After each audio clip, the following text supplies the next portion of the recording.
world is typically designed to be like this. It's designed to kind of oppress us as a black community and as a younger generation. There's not really many opportunities for us to showcase our capabilities to people like yourselves. I'm seeing a lot of children, especially when working in the kids club. It's always the same thing. It's always the same thing. You're stressing out your children when they come to the club. I executed 86 pop-up shops in a year and a half, which is equivalent to one pop-up shop every single week. Sometimes life takes its course and pushes you in a certain direction, and then it's your prerogative whether you take it or you leave it, and I just took it. I'm wasting my potential. Even if I spent half of my energy into something like a business, I'd go far.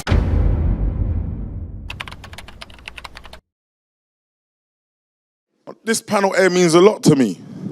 It means a lot to me, just like these lot mean a lot to me. You lot all mean a lot to me too, but it's these lot are the future, you see it? Everyone on this panel has asked me the same question. What are we talking about? What's gonna happen? What are we doing? And I know everyone don't think like me, I get it. So some might want to prepare, some might want notes and stuff. But this panel represents the outcome of this event. So let me explain. You lot are my friends, my links, my connections. And I know that because I had to go Mayfair, I had to go over there and I wasn't fitting in and I said I'm going to build my own. I built my own by calling my friends. Now these lot look up to me, but you lot don't know them. So here what I'm going to do. I'm going to make you lot understand that I'm taking a back seat soon, like in a minute. And this is who I'm passing the baton on to. This is what we call the next generation. Yes, the young people are the next generation, but we're talking direct next generation. The young people of tomorrow or next year or the year after, they're not looking up to me. I'm a big man now. My son's in this building, he's 18. My son ain't looking up to me. So my son needs to know who to look up to. So I need him to look up to people who I know I've poured into. What did I say already earlier on? It's about the village, innit? This is the definition of the village. My son's not listening to me. Cool, I'm going to make him follow some of these lot. Because I train them. I put into them. I put them on platforms. I've done partnerships with them. I'm putting them on the stage. I'm going to pour into them and make them feel special. So you see, if they come across my son, God willing, they're going to make him feel special, no? And that's where we're at. You see it? And that's why I made it so apparent, and I'm talking to them as I say this. I don't need no notes for you lot. It's not a notes thing. It's to showcase, let's make sure I get it all right. I wouldn't say a youth activist. I wouldn't say a youth politician. I would say a community leader that stands for something. Oh, do you see it? He works at my children's holiday club. He's working here at Black Tech Day. He shut down Box Park last night. He's a DJ. La, la, la, la, la, la. Yeah? So when we're talking about young and gifted, we're talking... Listen, you see this young king here? That man don't just look like Flyboy for no reason. That's his own brand that he's wearing. Let's get an amen for that. So when I'm trying to express to people that when I started Mulocate Clothing, it wasn't to make money. Obviously, I want to make money. I needed to leave the road, innit? It was actually to showcase to people like Trey. It's possible, my brother. You can make a clothing line and don't sell drugs, bro. You can make a clothing line and you don't have to work, bro. I spoke to him the other day. If I were to tell the story, I'll just cry. It'll be long, you get me? But I spoke to him the other day and he was going through some pain. And it wasn't pain that I wouldn't say none of you lot know. I would say none of you lot know because of the clothing situation where you send your money off in hope that the Chinese people or the Indian people, whoever you send it to, has got to send your clothes. That's a painful feeling, especially at a young age. We'll get into the story in a minute. Anyway, you see the next young king, You see what I told you? I go Mayfair, and I go Canary Wharf, and I go to these places, and we're talking blockchain and crypto and investments, and I look around and I see Donnie. I looked at Donnie like, you in the right place, yeah? You meant to be here, yeah? He's like, yeah, I do blockchain. What do you do, say again? I literally just graduated university at LSBU, computer science, but I'm building my own startup. Yeah. We'll get there. See it? So when we talk about knowledge of the future, people have been asking, how do you get into the blockchain? How do you, where? Don't ask me because you can see I'm busy, but I've already poured. These two young kings come together. There's a next one. They're called the Gen Z Club because you see that word Gen Z. It's a new set of humans. Gen Z are a new set of species and only a certain amount of people know how to deal with them. As I just said, they don't want to listen to me no more. I'm grey now. You see it? They listen to these young award winners. They put on award shows. They're entrepreneurs. They're into real estate and they're into coaching and mentoring and YouTube. Let's get the whole panel a round of applause, please. Like, the panel's this powerful. Like, I can just stand here and just talk about them. Like, I don't even need them to talk, but I want them to talk because you can hear them articulate themselves, you can hear them tell you some things. I don't even know what I wanted to ask. I just wanted to highlight them. Like, it's serious. I want you lot to understand what I've done. I don't want them to talk. I want to just highlight them. Because if we don't put them on pedestals, who are we expecting to put them on pedestals? So I want to make sure that they know from what they will call an OG, they're shining and they deserve their blessings. One more round of applause for them.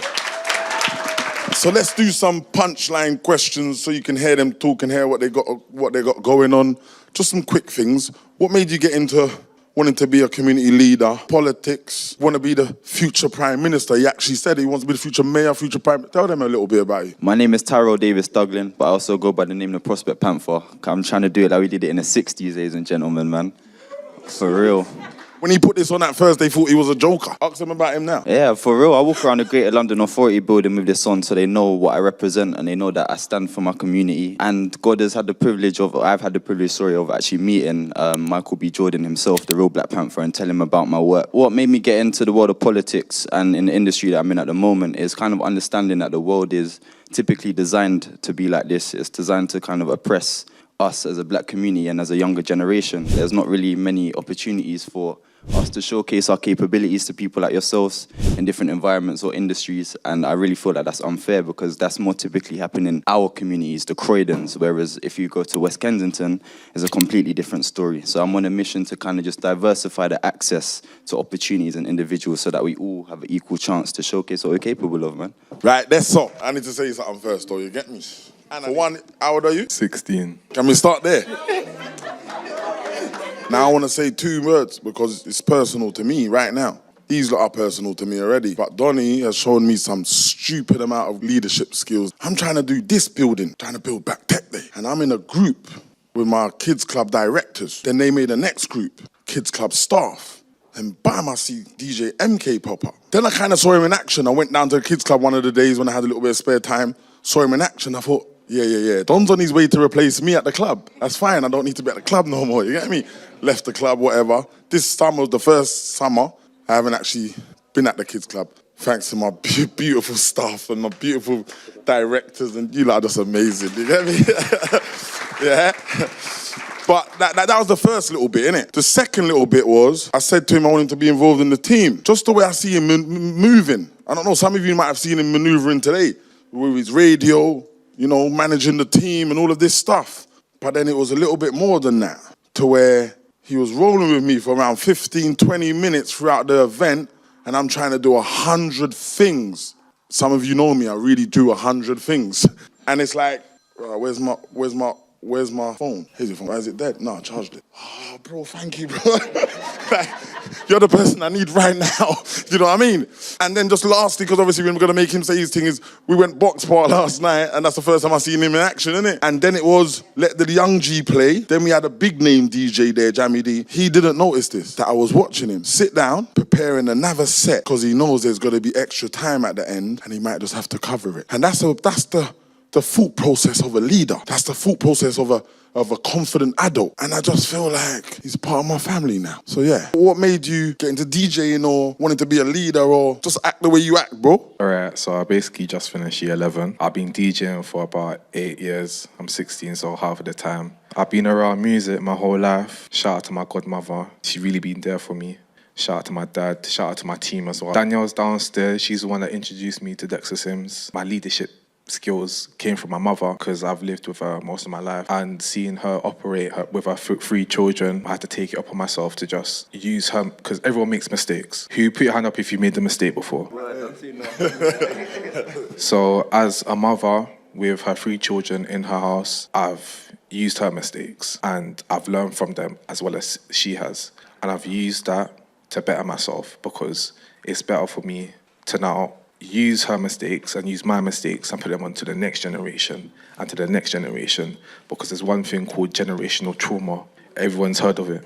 And that's something that we need to block out, because I'm seeing a lot of children, especially when working in the kids club, it's always the same thing. It's always the same thing. You're stressing out your children when they come to the club. The club itself, and since I came, is not as bad as it used to be before. Shambles. But because we're giving parents and guardians and even some foster children the opportunity to now show their talent, is now put less weight on all of the team's shoulders. So now my thing is, if you're in the right mindset to now stop generational trauma and to now teach the younger generation like myself, because I'm not a guy that's boastful, I'm ready to learn. If you're ready to teach the younger generation, I want all of you to put your hand up and promise me that if you see a young person, I'm talking about the team, I don't care how young or old you are. If you're ready to teach the younger generation, put your hand up right now. If you are willing to stop generational trauma, keep your hand up. If you are willing to make our community and Croydon a better place for all young people, keep your hand up. Now you see all your hands up? All of you guys are Panthers. That's basically me. Yeah. Right, listen up.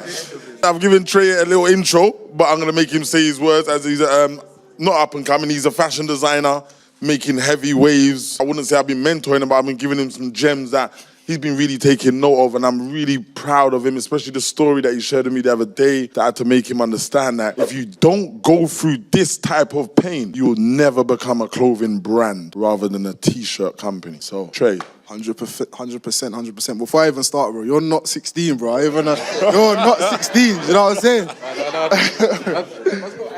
I got ID. Show me your ID after, You man. just about got ID too.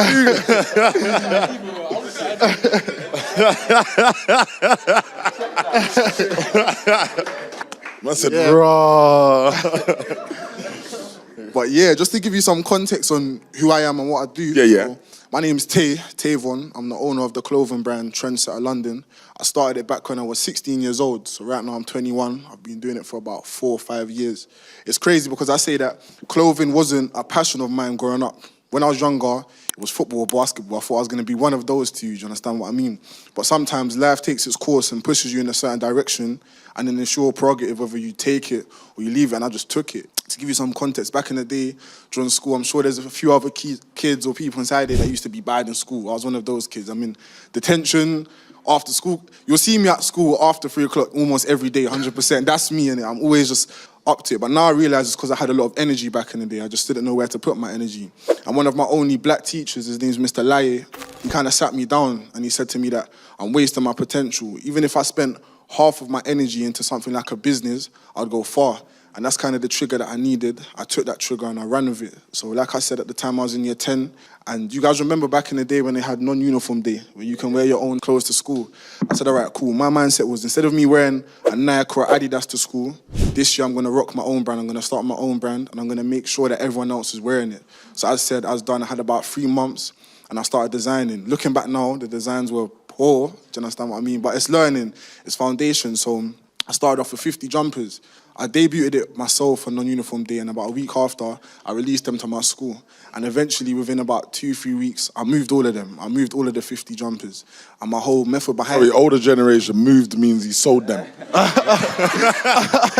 But yeah, so my whole mindset behind it was, if I'm aiming for the higher years, at the time I'm in year 10, if I'm aiming for the year 11s and year 12s, naturally the rest of the school's going to pick up on it. Mm-hmm. So yeah, eventually I was coming into school and I'm selling jumpers to the year 7s, the year 8s, the year 9s, even teachers after school sometimes, you understand what I mean? Yeah, man, just stay consistent to the point where I saw people outside of my school, so it kind of grew outside of my school. People's wearing my clothing brand now, and just kept it pushing. 2 big milestones that's happened for the brand. Number 1, we got featured in GQ magazine. Jeez. Which was massive for me. And then the next one, which is something that I've literally just completed now, I built my own office for my clothing brand from scratch. So basically, I was running my clothing brand. Thank you, man. It needs a big clap, even though it sounds normal. I mean, he's built all the bricks and the concrete. He was doing it himself, lifting the things for about lots of months and that. All on social media, you can see it live. He's built the whole thing himself. Obviously, I'm running my clothing brand at my mum's house, and my mum's getting frustrated. She's saying, you've got 100 jumpers in my front room, 20 T-shirts in my bedroom. It's time for you to find a space. So I had 2 options. It's either at the time, I go and find somewhere that I can rent. Of course, I'm going to be spending money every single month. Where I said, all right, cool. Second option, let me hear mummy cussing for a little bit longer, save up the profits for the business, and I'm going to build my own from scratch. Ownership. Exactly what I've done. So So, yeah, man, the office is finished now. We built it literally from the ground up, brick by brick. And I call that the HQ for the office now. So, yeah, that's a bit about me.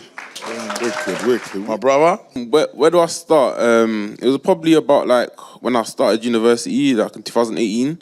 I started to go to events. With like these events, there was like lots of tech events and lots of people. I never ever used to really see like people of like my culture or my colour would come to these events, and I just always felt like an odd one out of the room, innit? And like, I was going to like places like Imperial College for like lectures, even like Microsoft even, and like Google and all these places. And then I started to realise like that there needs to be a change as well. More so, I met Dexter at one of these events, and then he actually changed my perspective on everything as well, and like, he changed my perspective of like how everyone can actually be adapted to technology. More so around like what I'm trying to do now, once I've finished university as well. From that knowledge that I've gained from those events, I'm channeling that into my own startup and like my own business. So like I'm trying to build like a decentralized social media, which we're in stealth mode right now. Right now it's just like around like gamification and like how to like connect with people through games as well. Like in the sense of like tech and like how people adopt tech. I mean, like there's always like an opportunity for someone to arise. Like you can be like 40 and you can still learn coding. You can be 30, you can still learn coding. You can be 50 and still learn coding. It's just like putting that energy towards it as well and putting that motivation towards it. I mean, like anyone can really build a startup, but you just have to have the drive as well, innit? I'll say like anyone can just reach for the stars as well. You want to do together? You do separate? Yeah, because he's got his own shine. You see that? Oh, come on, we're all famous here. That's what. Let them know. Talk your thing. It's your stage. First of all, man, it's good to be here. Good to see so much black talent in the room. Round of applause for that. But yeah, I'm a bit older. I feel like everyone on the panels. I'm 23, so my journey's a bit of a longer one. But I talk fast, so Young blood. But yeah, so mine started when I was 18 years old. I started a fashion brand like my bro here. And then, so when I was in school now, like I didn't know what entrepreneur was. I didn't know you could be an entrepreneur. I didn't know that was a profession. I want to be a footballer, professional footballer. You know, pinky injury, whatever. These things happen. But yeah, so I started in school. I thought, cool. I had a boy who had a fashion brand in school. And then when I had his own T-shirts, I was like, what is that? I saw you wearing some Roman numerals on your T-shirt. Like, what is that? He goes, my brand. I said, swear, you got a brand? That's hard. He was like, yeah, so I went to the printer and I did this, I did that. This sounded long in it, so I kind of left it. When I got to 18, I thought, you know what? It would be fun to have a brand one day. So I thought, cool, here's my genius idea, yeah. I'm going to buy 15 T-shirts, sell it for £15. I'll make £300. Cost me £7 to make it, £150. I'm in school. To me, that's a lot of money. So that's my mentality. So I went out there, saved up my lunch money and literally bought like £8 worth of T-shirts. And I sold them all in like the first week of school. So that the plan kind of worked off. So I thought, cool, maybe I should keep kind of pushing it. It was called Bonus Night London. So it was around like, I thought if I'm going to do something, it's got to have an impact. It's got to be unique. Because the idea was that it's fashionable, but also it's got meaning behind it. It can't be pretty unique. If I'm being honest, it wasn't actually fashionable. Looking back at it now, like, I don't know why people were buying that. But yeah, so I was doing that. And then I was doing it for a couple of years. I registered as a business officially when I was 18 years old on results day, before I went to university. Then when I went to university now, yeah, I just found something that I was passionate about now. Like, I had football, passionate about that. I was playing for King of Rise Ballers at the time. It's quite a well-known academy, but I was also pushing this because I was passionate about it and at university. And I was just going crazy, like, no business acumen whatsoever. I mean, like, I was selling £10 T-shirt, cost me £10 to buy the petrol to even sell a T-shirt. I sold like maybe like 100 T-shirts in like 3 months, and I was gassed. I said to my mum, I sold all these T-shirts. She goes, cool, so what's the profit? So I got my calculator out, doing some calculations. And I looked at that profit, I was like, that's not right. I was like, Mum, give me 1 second, I'll do it again. The profit is still not making sense. I think I made like, because I sold 100 T-shirts, I made like £100, £200 profit. Because I was doing a mad thing, like I was literally like doing discounts, whatever. That was my first lesson in business, like the margins actually matter. But cool, so doing that now, I was 18 now. Then at my university, there's this thing called a One to Watch Award. And I urge anybody do it like out there, seeing any enterprise things doing that, make sure you jump on. So essentially, it was like mentorship for a couple weeks. Then you pitch your idea, and I think that 8 out of 100 ideas goes to the final. So I was lucky enough, 18 years old, I was up against everyone at my university, graduates, masters, everyone. I was 18 at the time, and I got through to the final, which was mad. So I got the final as well, and I won one of the awards. So 18 years old, and they gave me some money for my business as well. So I used that, and officially I was an award-winning entrepreneur at the age of like 19. So I pushed that now, kept going there. I got my own BTD GQ feature, like my bro over there as well. How come everyone got in this GQ thing, man? They didn't get in this GQ. I can't. But yeah, so then when I got to around 21, there was lockdown. And then my brother here, he's famous. He got like 300k followers. So TikTok was that trend at the time where if you jumped on it during lockdown, you can be like Michael B. Jordan right now. But Pilgrim Bank jumped on that, but I missed it. And I'm a big believer, I'm a big fan of Gary Vee. But yes, I thought, let me build my personal brand. So I missed TikTok. What's a new trend? Clubhouse. I was like, cool, this is my time, like, this is my moment to shine, like, it's my opportunity. So I jumped on Clubhouse now. But one thing I learned from my fashion brand is that I wasn't consistent. Like, I'll do a drop now, we'll do well. Then I won't drop again for months, and the hype will die down. That's one thing I learned at a young age. I thought, nah, man, none of that no more. If I do something, yeah, I will be consistent. That's actually my life motto right now. Either I do it consistently or I don't do it all. That's I won't start a YouTube channel, Instagram page if I'm not consistent. There's no point. Literally no point. If you watch Netflix and you drop the TV show once this month, next month, not for another 3 months, you wouldn't watch it. So I thought, cool, Clubhouse, let me jump on there. I linked up with my boy Denzel Jones, my business partner, he's not here right now. Then I was like, cool, we're going to do this Clubhouse thing. We've got to do a room every single week, like on Clubhouse. So we're doing like weekly rooms here for Gen Zs called the Gen Z Club on Clubhouse. You know, Gen Z in finance, Gen Z in entrepreneurship, Gen Z in jobs, 500k cash for your personal choice. We're doing it for about 6 months. So we're doing that now. And then we didn't miss a week. We didn't miss 1 week for 6 months. We got to May now. And then we were like, let's do a live event. But we got this community on Clubhouse, we were liking it. Let's do a live show, see how it goes. We did our first live show in August 2021 alongside Pilgrim Bank. And we sold out in 2 hours. It was like 50, 75 people. Now I've done like 20 plus events now, but that event there was still my most special event because like, it meant a lot to me. Did another event in Nottingham later that year, sold out again. We thought, cool, that's calm, like people are liking this. Did another one in January 2022, London, sold out again. This time 120 people. The point where people trying to resell our tickets against the venue. Like, it was mad. So then, back to my motto, consistency. I said to the man then, we're going to do an event every single month this year. I don't care what happens. We're going to do an event every single month this year. Looking back now, it's crazy that we're doing an event every month. So we went to Birmingham, network event in Birmingham, Brighton, with my university, Loughborough. We did like real estate dinners, etc. Then by the end of the year, our community got to the point where it was so big now, it had so many events now, that brands were shouting us to work with us. We had an awards ceremony earlier this year. We highlighted Gen Z talent. I think you were nominated for the awards. So there was 420 people there for that. We had a real estate conference in April, all the top guys in real estate. Savills actually sponsored it as well. And then I did my own Dragon's Den event. So you know the TV show Dragon's Den? Yes, we did our own Dragon's Nest version for corporate reasons. And Lloyds Bank sponsored that as well. So we got like 7 top entrepreneurs in the UK, pitch their business to investors in front of an audience, 300 people. So now we're doing conferences now, and we work with companies to kind of bridge the gap between corporations and Gen Zs. So we work like Barclays, Lloyds, Barclays, Savills. And just recently, massive moment for me, Gary Vee is one of my biggest idols. He's literally been one of my biggest. No one actually knows this yet, but we've actually secured a partnership with myself and Gary Vee's company, VaynerMedia, which is crazy. Dreams do come true, I'm telling you. Yeah, so yeah, man. But that's literally our journey. I'm still learning. I'm still making mistakes every single day. It's difficult as hell, but you know we're still growing, we're still learning, man. So yeah. Beautiful. Now a round of applause for them, please. And just before we introduce the last one to the stage, I just want to touch a little bit on that consistency because you've heard it a lot in terms of especially entrepreneurship. If you're not going to be consistent when you're starting a YouTube channel, when you're starting a business, when you're starting a brand, don't even bother, especially in today's day and age. Because the time and effort you've got to take out to build content, to film content, to then put it out, to then give up in 3 weeks' time, you've wasted that much of your life. Do you understand? And a lot of people don't know my business model for my brand, Moolah Cake, which I've actually been known for the most for the last 10 years, is pop-up shops. And the consistency that I put into pop-up shops was I executed 86 pop-up shops in a year and a half, which is equivalent to 1 pop-up shop every single week for a year and a half. That's how Moolah Cake Clothing got big. As far as Manchester, France, Bristol, Birmingham, etc. The main symptom out of all of that was consistency. That's what wins. So even when you're seeing TikTokers and YouTubers, and the only reason, not the only, because they got talent too, but they do it every week. You wouldn't like to turn on, I don't know what everyone watches nowadays, I'm going to say EastEnders, you know what I mean? You put on EastEnders and you go on and it's not on, okay? Then you come next week and it's not on. You're not going to check back a third time because it's not consistent. And that's what happens to your viewers or listeners when you want to put out a great video and then a great push. And then next week you don't put out nothing. It's no good. How's everyone doing? I'm trying to get through this quickly. Not quickly, but it'll make sense. So essentially, I'm Pokey Banks. a personal finance content creator where I teach the UK about personal finance, and also I run the Gen Z Club alongside my business partner, Austin.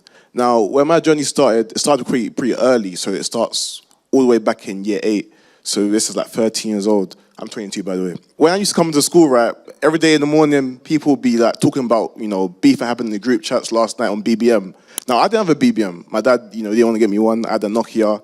So I'll come into school and I'm missing out on the beef. I'm not sure what's going on. I'm not in tune. So I'm having to get updated by my friends. And I'm thinking, I need a BBM. I need to get a BlackBerry to be involved. So I asked my dad for one. He goes, no. So I'm like, cool, how am I going to get one? I'm year 8, no jobs around in the area. So I decided to start, selling sweets in school. That was me. I was the type of guy in the playground to be shifting you the cookies and drinks. So I started that, and within, a few weeks, I was able to buy my own BlackBerry. And that made me realize from then on, the world is mine. Anything I want is mine, as long as I hustle for it and go out my way to do so. From there, I learned, okay, cool, let me keep doing this throughout my years. Then when I got to around, year 10, year 11, this is when, boys grow up. They want to start, impressing people, starting to do many things. So certain people from my background, certain people were diverting towards, fraud, trapping and whatnot. For me personally, that wasn't for me. It didn't make sense. So I stuck on my legitimate path. Now, doing that meant I had to go research other side hustles, learn how to make money other ways. So getting into cryptocurrency, buying and reselling, clothes, shoes, all sorts. So while other people are, from my background are, doing other things to get money to, impress other people, I had to go research my other ways. Now, doing this, it made me build a reputation in my area where people come to me for advice and whatnot because, they're making their money, however, but they'll come to me and say, oh, Poker, I got this money, what should I do with it? I want to, do it the right way. Now, I'm doing this, I'm building a reputation in my area, right? And then when I get to around, year 12, year 13, I think, I want to start, guiding not only just people in my area, but, the world, the UK. So let me make use of social media, leverage. So I started the Instagram page, talking about personal finance and whatnot. Now, when it came to making content about personal finance, it's like your typical, theme pages on Instagram, so just images and whatnot. Now, for me personally, I got around 400 followers within a few months. To me, that wasn't worth it. It wasn't good, so I gave up and focused on my A-levels. Throughout the year, though, in my spare time, I'm researching how to, not only make money, but manage money and multiply money. A lot of people know how to make money, but not many know how to manage it or multiply it to then preserve and build their wealth. So I'm researching this in my spare time. This is what I'm learning on YouTube and Google. And what I noticed is that where I'm learning this information from, predominantly, there are older white males that are talking for 40 minutes. And not many people sit through that, but I did. So I'm gaining all this information. I go to university, and one of my friends, he jumped on TikTok, right? Like, this was 2019, and he gained around 10K followers in a few months. Now, when he first told me about it, I brushed it. I said, it's for kids. He came back to me a few months later and said, I got 10K followers, jump on it. So I'm like, cool. Now, I was thinking of, redoing, since I still had that love for personal finance, the Instagram page didn't work out for me, but I thought, let me try another way. Let me try a YouTube channel or a podcast or a blog. Now, he said, ignore all of that, stick to TikTok and try how it goes. So January the 1st, 2020, I jumped on TikTok, started making videos, and from there, things started to explode. People are scrolling on their phones, seeing a young black male talking about finances. They're looking to stop and see what he has to say. So things are going well for me, things are blowing up, I'm gaining followers. So essentially, I'm breaking down complicated topics about personal finance into 30-second videos where you can learn by scrolling aimlessly on your phone. So literally, you're just manning your day and then you're getting gems on your phone just by me. So it's blowing up, it's going well, and I'm building a platform, I'm building an audience.